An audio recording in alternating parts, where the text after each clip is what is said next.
Hey everyone, welcome to the first video of the new year. So if you remember last year, I made a video going over my top 10 favorite games of all time. And in that video I said that at the end of each year, I would rank all the games I played within the year and give my thoughts on them. So this is that video. Pretty casual, I'll just have some notes on screen that I'll read as I talk about each game. So yeah, let's get into the rankings. Okay, so I've got a tier list maker to rank everything. So I'll quickly go over what I think of each ranking. So like an S rank is really reserved for games that are most likely, if not definitely, going to go into my top 10 favorite games. Yeah, I don't take S rank very lightly. A through D is kind of self-explanatory. At the bottom here I have didn't finish, because there's a few games that I started this year that I haven't finished, and each one is a bit different, and I'll go over the reasons why I didn't finish those games. So we'll start with the first game I finished this year. Klonoa Daughter Phantom Isle is an easy S rank. If you remember in my video, it's my second favorite game of all time, just under Jak and Daxter. Easy S rank. Like if there was a triple S rank, I'd chuck it in there. Terrific game, absolutely great gameplay, tight as hell, story is amazing, presentation, graphics, art style, everything is just magnificent. The music is great too. So yeah, Klonoa, absolutely fantastic. Followed up by Klonoa 2, I'd have to put it in a high A rank. Now, it's still a great game, but coming off the heels of the first game, I just don't think it captures what the first game managed to capture, you know what I mean? It's still terrific how it plays, like it really evolves the gameplay, like it's really cinematic and it's got a lot more different enemy types and stuff like that. Story was still good, I didn't find it nearly as good as the first game. Presentation wasn't nearly as cool or anything like that. Still an absolutely terrific game, but yeah, nowhere near as special as the first game, but still great. Next we've got Klonoa. I think this one is Empire of Dreams. So this is the Game Boy Advance game. I think I'm going to have to put it in a B. So the thing with the first two Klonoa games, they're 2D platformers, right? But they have puzzle elements, whereas the Klonoa games on GBA are more puzzle games with platforming elements.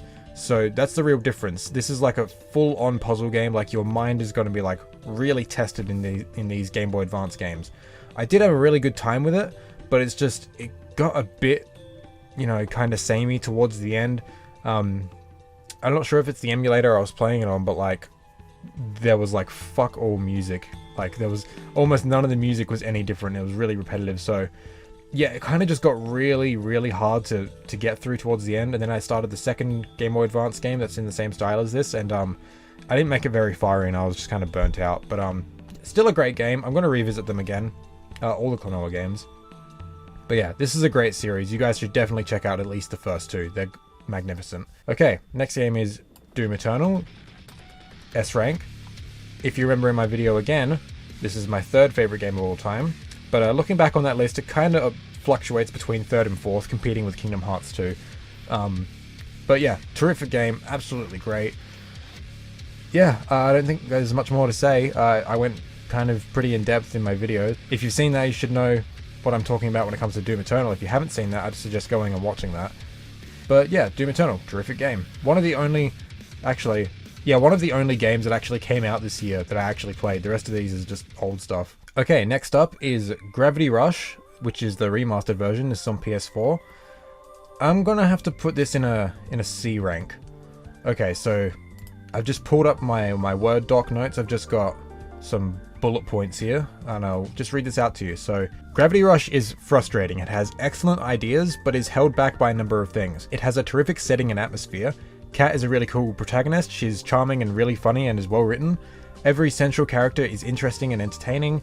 The story feels kinda weird. It doesn't really go anywhere meaningful. For many hours you're kinda just going through the game. Then a mission pops up that doesn't seem out of the ordinary at all, but sends you down to the depths of the world where the story finally decides to pick up the pace. The story as a whole is nothing special, but it was enjoyable. I understand why the story is so jank. It's because of the whole transition from PS3 to Vita. They had to cut a bunch of the story, which ended up in the sequel as far as I can tell. Gameplay is mixed. Platforming with the gravity powers can be really fun, but there's not many missions that really test you on it. It can also be really disorientating, flying around not knowing which way the ground is. Exploring the city with the gravity powers is a heap of fun at first, but after a while you realise there's no point. The only things to collect are the gem things which level up your stats, but you get those from enemies and very shallow exploration anyway. There's no incentive or need to explore all the nooks and crannies of the world. Traversal using her powers can be fun, especially the slide thing she does, but more often than not, it's not very challenging or engaging. Combat can suck a dick. There is so much of it when I feel it really shouldn't have been the main focus like it is. It's very shallow but very frustrating. Towards the end of the game, it was almost a rule that I had to miss my target at least once before I could land a hit. Every single time.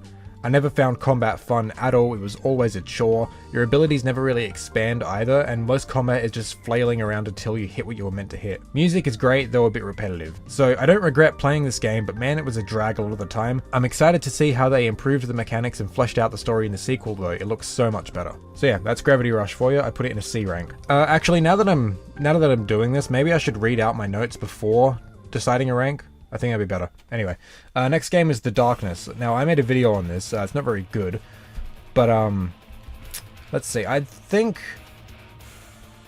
The Darkness has got to be... I'm going to put it in a low B, but I might change it to a high C later on. I'm not really sure. But the main gist of it is The Darkness has, like, really awesome story, characters, and, like, world traversal and everything like that. The thing that lets it down is like what the game actually is. It's a shooter. The shooting sucks. It's just so jank and just not very fun. Like, I think it's mostly just to do with the time it was made. Pretty early PS3 game. The performance is terrible, but it's got a lot of charm to it, and like the story is really engaging and the characters are great. So I think a high B for now, but we'll see how that goes. So the next game is Enslaved: Odyssey to the West. Now, what initially drew me into this game is because it was made by Team Ninja, or Ninja Theory, or whatever developer that they are. They made Heavenly Sword, and I really enjoyed that game, and I heard a lot of good things about this one, so I wanted to check it out. Now that I'm reading like these short bullet point scripts that I've written for each game, I may have written a bit much. This video is going to be way longer than I anticipated, but here we go. So, gameplay is kinda lacking. Combat is fine, can be pretty fun and exhilarating. The camera can be a hassle sometimes though, as it gets caught on things easily. The block retaliation move never seemed to work for me, which was frustrating. Platforming sucks, it's essentially just Uncharted, but it is a bit better. Monkey moves so much faster than Drake, so you get around way quicker, and he can make much bigger jumps, so it's at least good to look at. Everything is automated though, there's no manual jump, which leads to some deaths that feel very cheated. The cloud thing you get to ride every now and then is a lot of fun, I wish it was used more. The two central characters, Monkey and Trip, are fantastic. They are written so well, they both have satisfying arcs, and you really grow attached to them. This bond is reinforced through gameplay, which is super cool too. The story as a whole is written extremely well. It can be a bit boring at times, and it is kinda vague what exactly we're fighting against until the very end. The ending is fucking bonkers, but so good. I really wish there was a sequel. The performance of every character is fucking magnificent. Monkey's voice is so distinct, and I love the sound of it. The mocap is fantastic too. The story is great and begs to be built upon. It's worth the experience alone. Gameplay isn't for me, but I'm sure plenty of people will love it. I won't be replaying this anytime soon, but I think I will one day. I miss this world and these characters. So with that being said, I think I'm gonna have to put this in a... Okay, so... It's kind of the same deal with The Darkness, except like The Darkness was kind of janky and clunky to play, whereas Enslaved just like... It plays really well, I just didn't really find it very fun. So... I guess it comes down to which story and world I like more, because like The Darkness is like super grounded with like a lot of supernatural elements to it, and like really well written characters and everything, but the Enslaved is like a really cool post-apocalyptic world. I think I like The Darkness more, so I think I'm going to give Enslaved a high C. I definitely like it more than Gravity Rush. Okay, so the next game is Dust: An Elysian Tale. Now, I was going to talk about this and the next game on the podcast I did with Keith and Michael, but like the plans to play through a game each podcast kind of fell through, so I guess I'm just going to talk about it here. Okay, so Dust, here is my notes. Fucking awesome combat, not only extremely satisfying sound design and visual flair, but also because it's not just a button masher. I mean, it kinda is, but it's not thoughtless. Music was pretty good. Characters, aside from the mains, were mostly forgettable and not very visually pleasing. I just didn't really I just wasn't a massive fan of the art style, if I'm being honest. That being said, all the characters having voice acting is very commendable. Main characters were great, Fidget was awesome, Dust was cool, though his voice was a bit too monotone at times.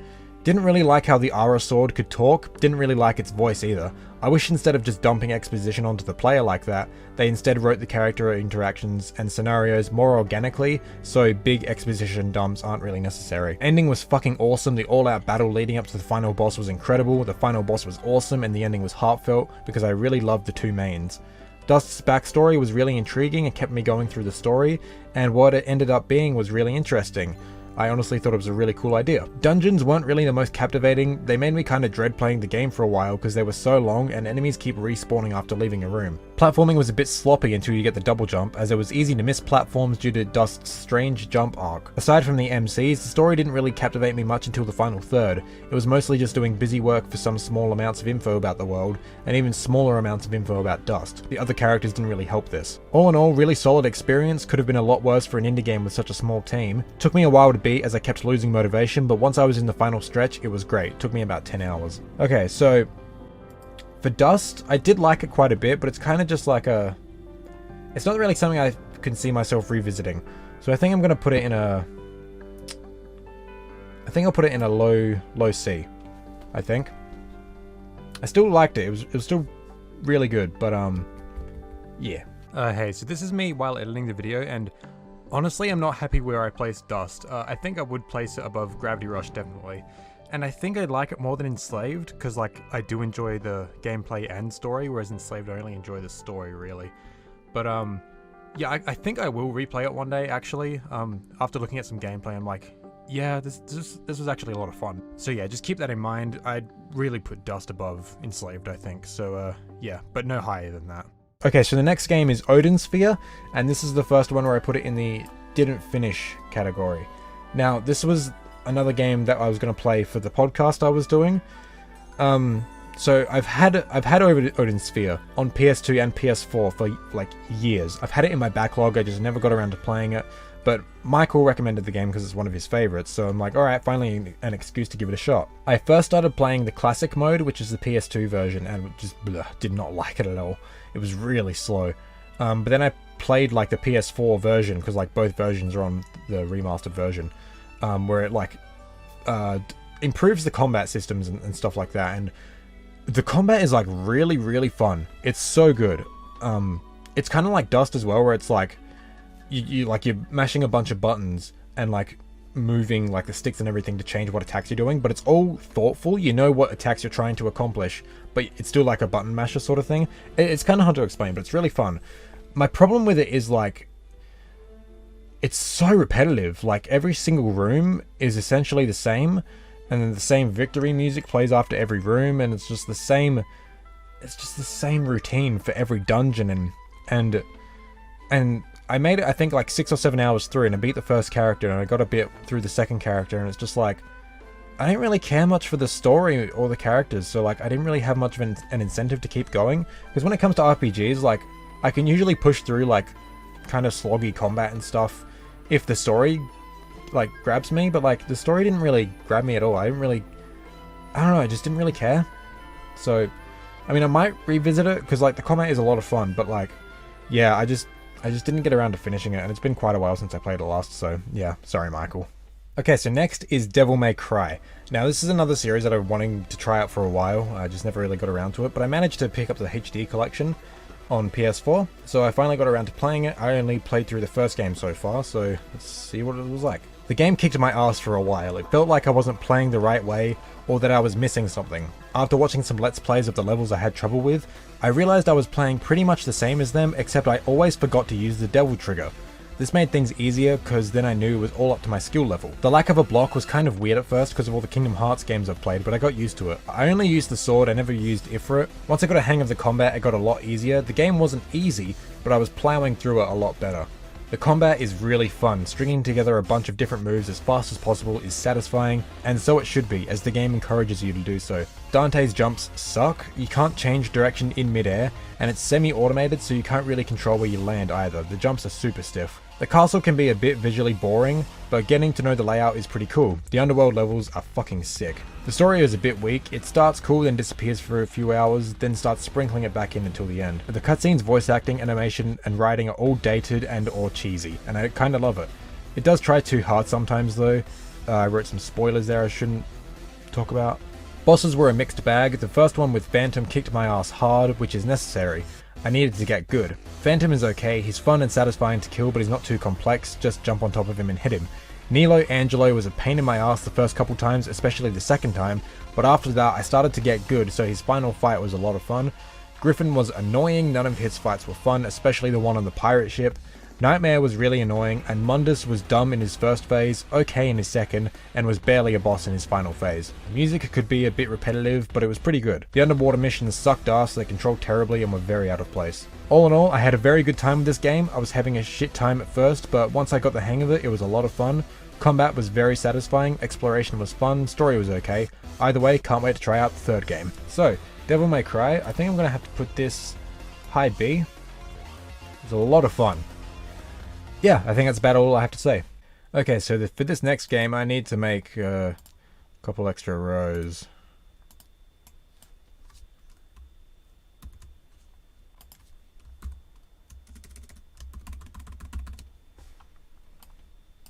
I hated this game. I hated it so much. Okay, so this is American McGee's Alice. Holy crap, where do I begin? Okay, so I'm just going to read my notes, otherwise I'm just going to go off on a massive tangent and none of my thoughts are going to be concise. Okay, so I was playing this on the PS3 version, just so we're clear. I didn't play on PC, which is obviously what the game is made for, but this is my experience with the game. Horrid controls, very sloppy and imprecise. Platforming was abysmal, really hard to land properly, couldn't move character in midair, was very stiff. Level design could have been really fun if the movement was any good. Combat was annoying, switching between weapons was slow as fuck, most of the weapons I found to be useless. Enemies could be really annoying, especially those flying, screaming ones, fuck them. Honestly, I never had much fun at all playing the game. The chest level is really the only one I enjoyed, I thought it was pretty cool. The boss fights were pretty crappy, never anything to them. I don't know if it's a problem with the PS3 version, but there is fuck all music, all the songs are really short and loop the entire chapter, which got really annoying. Art style was awesome, character and enemy designs were great. Story was awesome, though I wish there was a bit more of it during the levels. Alice and the Cheshire Cat's voices were great, and I loved how witty Alice was. Pretty much the gameplay as a whole was never any fun. I never want to play this game again, but everything else from the atmosphere, story, art and design was all great. It's such a shame this game came out when it did, as it is incredibly dated. So, yeah. Didn't have any fun playing American McGee's Alice. I'm just gonna delete this one, because it's just a bit messy. So, next game is Alice Madness Returns. I wrote quite a bit for this one, I'm not sure how much I'm going to read. But, every single problem I had with the gameplay is fixed. Platforming is some of the best out there. It's really fun, controls really well, and exploring the environments looking for secrets is a ton of fun. Combat is very engaging, although a bit easy. I can't wait to play on Nightmare and really have it test me. By the 5th chapter, combat was starting to get a bit old as we had all the weapons for a while, and not many new enemies were being introduced. Platforming puzzles were very well thought out and very fun. My only complaint with the platforming is the first double jump gives you fuck all height, so getting to higher platforms was a struggle at times. Even though it didn't happen often, it was pretty annoying. Combat animations are superb, as well as the sound design. The Vorpal Blade sounds awesome when being used.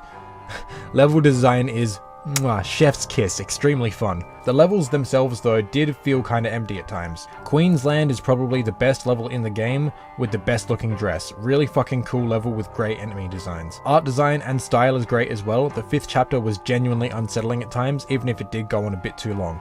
The 2D cutscenes are really awesome. Okay, so I'm just looking through my notes, and I kinda wrote like a mini script of a critique of the story. So I'm not going to read all of that because it's kind of spoilery and also not really relevant to like the format we're doing in this video. So I will say I also wish the game was a lot darker. It does tackle darker themes compared to the first game, but I wish there were more horror elements to it. So yeah, that's a big thing. I wish this game had a bit more of a horror edge to it. That being said, I'd still call this a horror platformer, which isn't something I can say very often, which is cool. Overall, the game is so much fun. I want to platinum the game, it's that good. Every aspect of the game is a massive improvement except for the story. Not only is it tough to make a sequel to the first game, especially how the first one ended, but this one attempts to be more involved and tackle darker and more complex themes, but doesn't stick to the landing 100% due to issues like pacing and not focusing on the story enough. Still a terrific game, and the story is still good, just not as good as it could have been. So, with that being said, I'm going to place Alice in A rank. This is a very good contender for I think it's a very good contender for breaching my top 10 favorite games. I think it would easily edge out Crash Bandicoot, maybe Max Payne, with a few more playthroughs. That's the only thing. I want to play this game a few more times to really settle with my thoughts on it.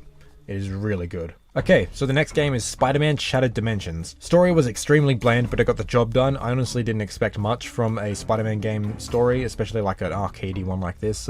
Yeah, it's not really trying to tackle like a lot of complex and real themes like the Raimi movies or the recent Spider-Man games, but that's fine, that's not a massive deal. Voice acting was really good, awesome to hear past Spider-Man voice actors return for their roles. The best part of this game for me was hearing Christopher Daniel Barnes, the 90s Spider-Man, play his role as Noir Spider-Man. His performance was stellar, and so fucking cool hearing him play the role again.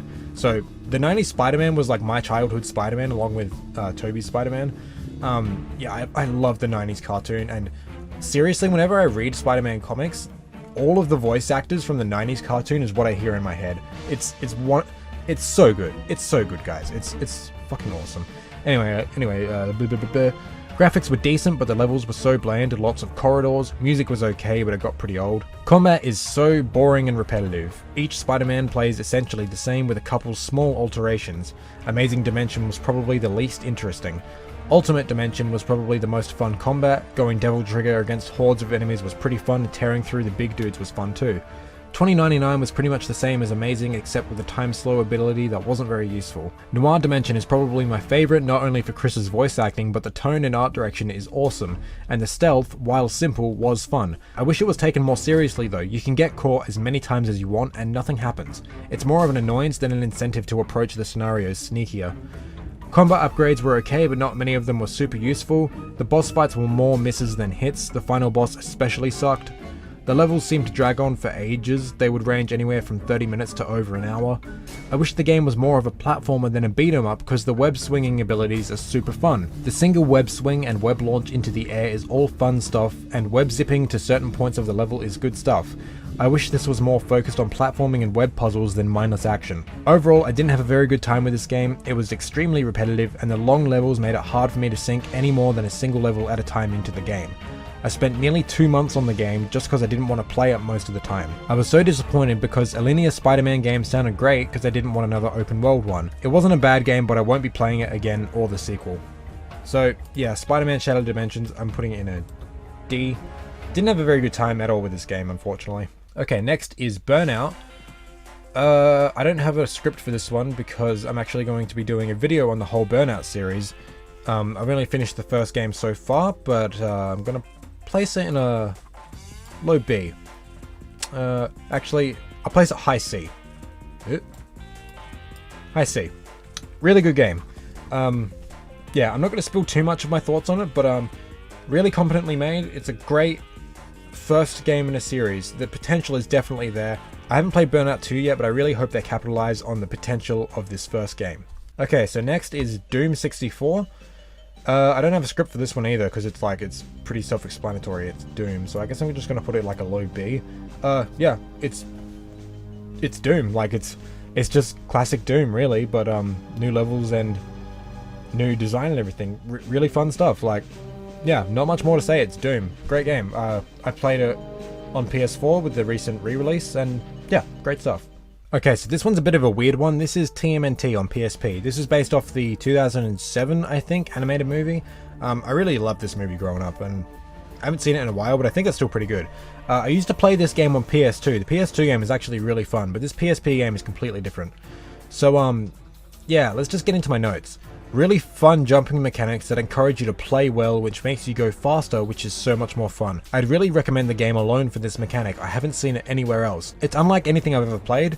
I mean, like, there's probably something out there like it, but this is the first I've ever seen it, and it was really fun. It was really fun. Combat sucked ass, super stiff, not fun at all. Super short game, only took just under 2.5 hours to beat. I really want to try the multiplayer mode. I will one day. I really wish there was a time trial mode that cut out all the combat. It seems like the game is made for it. Some platforming challenges literally get copied and pasted, which is pretty odd.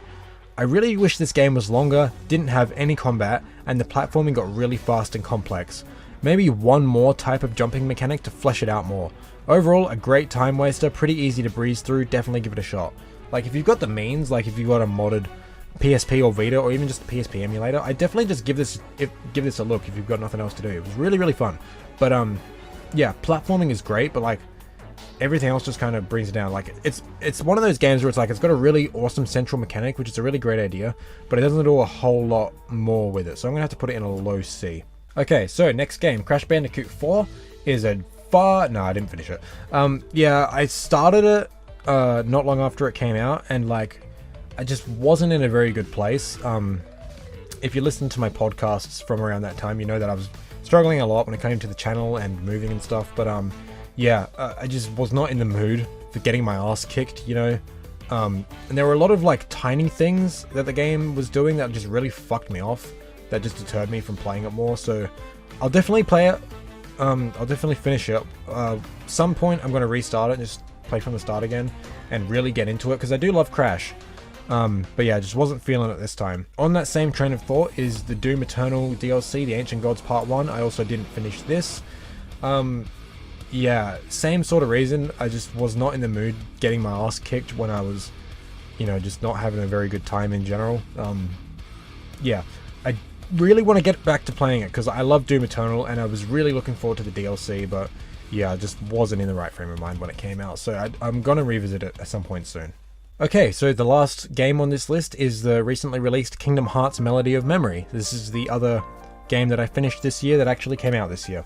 So, to my notes, gameplay is fun as hell, but for me is really reliant on how well you know the songs. Proud mode is ideal way to play, heaps of fun and a good challenge. The boss battles were really cool, I just wish there were more of them. I really enjoy the multiplayer, it's really cool against others with or without tricks. I love the whole collection aspect to it, I'm really motivated to entirely complete the collection. I do wish there was a practice mode where you could practice certain parts of the song, just like when learning a song on a real instrument. I wish the Kingdom Hearts 3 stuff was more complete, it was the most lacking aspect of the track list. The new story stuff was fine, not a whole lot, just setting up new things, which is exciting. I've had a real blast with this game, and is a game I'm going to be playing for a long time as I aim to complete it. I haven't gotten bored with it yet. So, this is hard because, like, it's fucking great, but I'm not sure if it can... I'm not sure if it's better than these 4 games, you know, so... I had more fun with it than Alice, but did I have more fun with it than Klonoa 2? It's hard, because like Klonoa 2 is a really, really great game, but Kingdom Hearts is like a celebration of the franchise, which I've been with for so long.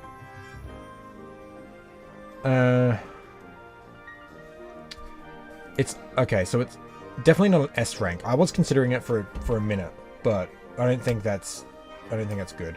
So it's either top of A or just under Klonoa 2.